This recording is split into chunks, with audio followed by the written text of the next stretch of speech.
Hello everyone, ये फिर से न्यूमेरिकल जो मैंने इंग्लिश में बताया वही आज मैं हिंदी में बताने जा रहा हूँ।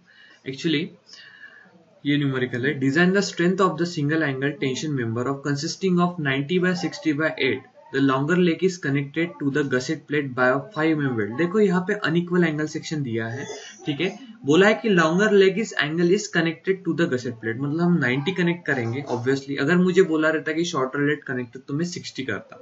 ओके, अकॉर्डिंग टू दैट, ठीक है। After all gusset plate 5 mm weld, हमारे गसेट प्लेट की जो साइज ऑफ वेल्ड, मतलब हमारी जो वेल्डिंग की है उस वेल्डिंग की साइज हमें 5 mm वेल्ड दिया है। और length of the weld at top edge, जो मतलब हम जिसको ए से रिप्रेजेंट करते हैं, वो दिया है 130 and length of the weld at bottom edge is 270, जो कि नीचे दिया है। ओके, तो ये सब है। तो हम a प्लस बी करेंगे तो हमें लेंथ ऑफ वेल्ड मिल जाएगा। ऑब्वियसली a प्लस बी करो तो हमें ये मिल जाती है। एफ वी एफ वाई आपको अज्यूम करना पड़ेगा, ठीक है। उसके बाद आपको स्टेप्स फॉलो करनी है, ठीक है। देखो मैंने बोला था एजी, एजी हमें ये मिल जाता है आइस कोड से, ठीक है। आपको अनइक्वल एंगल सेक्शन में जाना है आइस कोड में, वहां से इस 90/80 बाय थिकनेस जो भी दी है यहाँ पे, इस एंगल सेक्शन में जाके आपको उसका थिकनेस देखना है। थिकनेस देखने के बाद उसके आगे ही आपको एरिया मिलेगा जो कि 11.37 है, तो मैंने उसको 1137 mm² कन्वर्ट कर दिया। नाउ हमारा an जो रहता है इक्वल टू एजी रहता है। देखो हमें यहाँ पे an निकालने की जरूरत नहीं है, ठीक है। उसके बाद हमें anc और ago की वैल्यू सेम ही रहती है, L1 माइनस t/2 और इसमें ago में L2 माइनस t/2। सिर्फ L1 और L2 में चेंज है, बाकी किधर चेंज नहीं है, ठीक है। उसके बाद avg मतलब क्या होता है, avg avn दोनों वैल्यू सेम हो रहती है। Total length of weld multiply by T करो, एटीजी एटीएन में L1 इंटू टी करो, ठीक है। तो ये सब वैल्यू हमें मिल गई। स्टेप नंबर 1 हमारी क्लियर होगी। नाउ हम सेकंड इसमें जाते हैं। यस, यहाँ पे हम फिर से 3 फार्मूले हमारे पुट करेंगे। अभी देखो यहाँ पे पहला फार्मूला तो आप निकाल लेंगे, वेरी इजी सी वैल्यू पुट करना है।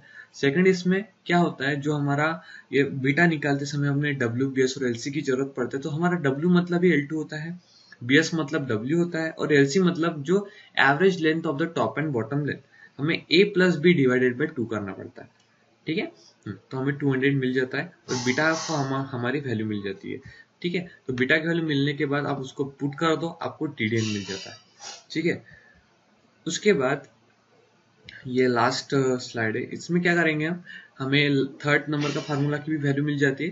तीनों में से जो लेस वैल्यू हम लेंगे और वो रहेंगे 258.409 इंटू 10⁻³ न्यूटन।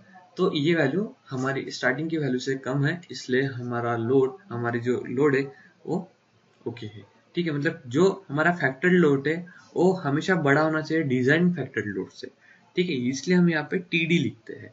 ये न्यूमेरिकल 10 मार्क के लिए आता है। अगर इसके आगे हमें डिजाइन करना हो, अगर डिजाइन का न्यूमेरिकल आता तो डिजाइन न्यूमेरिकल में ऐसा दिया रहेगा कि आपको सिर्फ लोड दिया रहेगा, आपको बोले रहेंगे कि भाई आप भाई नहीं बोलेगा यार, मतलब हम बोलेंगे कि आपको वेल्डेड कनेक्शन करो, बोल्टेड कनेक्शन करो, कौन सा एंगल लगाना है वो एंगल लगाओ, आपकी मर्जी में लगाओ, ठीक है। तो हम आगे डिजाइन के भी प्रॉब्लम पढ़ेंगे। तो thank you for watching my tutorial. अगर आपको ये नोट्स चाहिए तो आप मेरे वेबसाइट पे जाके रिडायरेक्ट करिए, आपको नोट्स मिल जाएंगे। Thank you.